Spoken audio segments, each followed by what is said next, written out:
Hello, friends and adventurers. So, how to world build in order to emphasize abilities and features of your participants in your world. Not just players, NPCs potentially, the folk of the realm, the creatures that abound, the civilizations that exist, the cultures, the biologies that are prevalent. Because world building is more juicy and succulent to the player to bite into when it sort of shows some logical distinction from what they perceive as mundane, boring world. So let's jump right to the point. You take a list of abilities you want to emphasize, and then you emphasize them through these examples. For example, strength. Are people inordinately strong in your world, or is it just, say, professional specialists?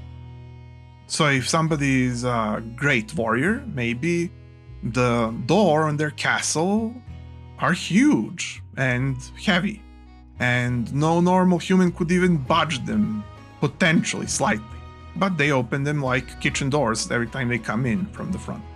It's just a grand display of their muscle and might to every of their subjects' observation. Whenever they just walk out of their front door, it's just a grand demonstration of their godlike power, is what it is. So that's an example, and that's the trick. You world build details that are common for your world that emphasize your abilities of people and creatures and things and science and everything and magic and whatever you want in your world.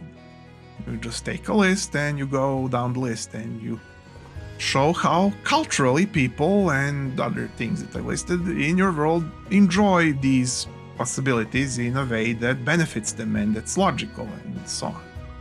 When they have why and what to do, then you just figure out how. How do they implement it in every day? A tea maker may make such wonderfully composed teas that they by themselves have complex effects, but ones easy and wonderful to describe to your players so that your players don't feel like this is just a potion. You want to sort of disambiguate the sensation by great enough description. So what you want to do is think to yourself, how does a normal great tea taste to you and why? And which flavors are involved and why.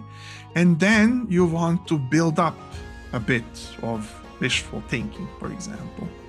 That could work. Other techniques are possible, but this is certainly one of them. Another thing that you can do is when mages are to greet each other, they just hold palms in front of each other's palm. It's like a handshake, but they can sense their enchantments, their auras, their mood, their recent history, their most prominent life history, at least by flavor, through such touch, as long as they're uninterrupted. Usually done among friends and people that would be accepted into a closer circle or that are supposed to be trusted, like in negotiations and so on. Doesn't really tell you directly anything. But to a good detective, it tells many everything, and a meta of magic detection is formed through this, for example. But that's just an example. Any skill or craft can be upgraded in this way. Just go with what you think is a fun minigame in a way, even if it's just for you to describe. Then you think how this fun minigame is culturally relevant for what ability. But you don't start from a minigame, you start from the ability, because you don't want to seem gimmicky, you want to reverse engineer what is needed, what people thought of, what they had in their world ideas, what is logical to abound, to arise, to occur from these possibilities that they possess. So then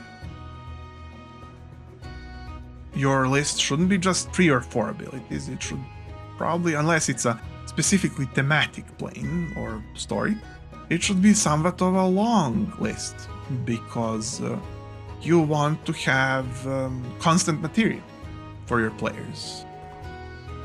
One day it's the strength demonstration by that warrior opening the door, but another day it's watching mages consult each other after greeting each other. Yet another day it's druids doing something interesting with creatures and animals that only they know how to, and so on and so forth. You should probably cover what's most important to you, like primary stats and most relevant spells, abilities, and ideas that you have for the whole story, and then expand upon them and expand until the network closes back in again and your world building is done and redone yet again, so that it makes sense entirely. From marketplace to palace town, and anywhere in between, below and above. From the gods to the bacteria.